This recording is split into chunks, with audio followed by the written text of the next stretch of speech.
খামারবাড়ি এলাকায় এখন যেন ছিচকে চোরের অবাধ বিচরণ। কখনো কারো বাড়ি, কখনো সরকারি সম্পত্তি চোরের দাপটে অতিষ্ঠ গোটা গ্রামবাসী।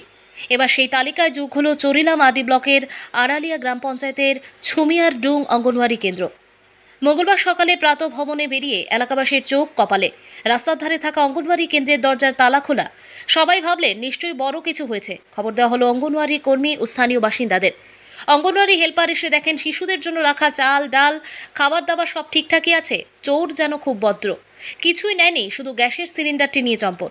দেখে অনেকেরই মজার মন্তব্য, চোরের বুঝি বাড়িতে রান্নার গ্যাস ফুরিয়ে গিয়েছিল। এদিকে অঙ্গনওয়াড়ি দিদিমণি বেশ কয়েকদিন ধরে অসুস্থ থাকায় ছুটিতে রয়েছেন। সেই সুযোগেই কি চোরের এই কাণ্ড, এমনও প্রশ্ন উঠছে।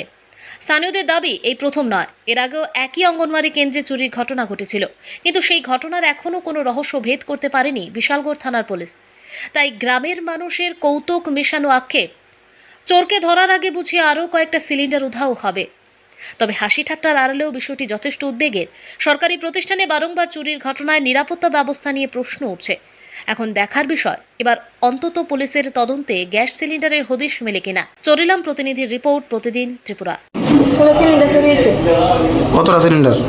দুইটা, এর আগে একটা, ওখানে একটা কল একটা চুরিয়েছে। এই ব্যাপারটা আপনি ঊর্ধ্বতন কর্তৃপক্ষ জানাইছেননি? হ্যাঁ, জানাইছে। তা আপনি তো দেখলাম একদিকে রান্না বান্না করেন, আরেকদিকে বাচ্চারও পড়াশোনা করেন, কেন? দিদিমণি ছুটি গেছে, অসুস্থ ছুটি গেছে। কতদিন ধরে ছুটি দিদিমণি? এক সপ্তাহ। তাহলে কি আপনি এই এক সপ্তাহ ধরে সবটা বিষয় কি আপনি একলাই হ্যাঁ, একলাই চালাইতেছে। করতেছেন? এই স্কুলটার নাম কি, যে স্কুলে চুরি হয়েছে? চলিলাম আড়ালিয়া ছুমিয়ার ডুং। হ্যাঁ, ছুমিয়ার ডুং অঙ্গনওয়াড়ি কেন্দ্র। ঘটনাস্থলে পুলিশ আইসেনি? হ্যাঁ, আইছে। আপনি কিভাবে আজকে টের পাইছেন যে সিলিন্ডার চুরি হয়েছে? আমি স্কুলে আগে দেখছি আমার তালা ভাঙা, দুই তালা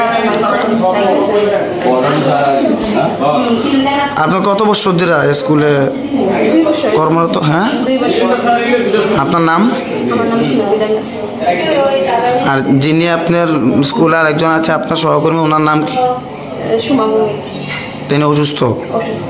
তাই অসুস্থতার কারণে আপনি কি একবার ক্লাসও করান, আবার রান্না বান্না করেন বাচ্চারা? হ্যাঁ।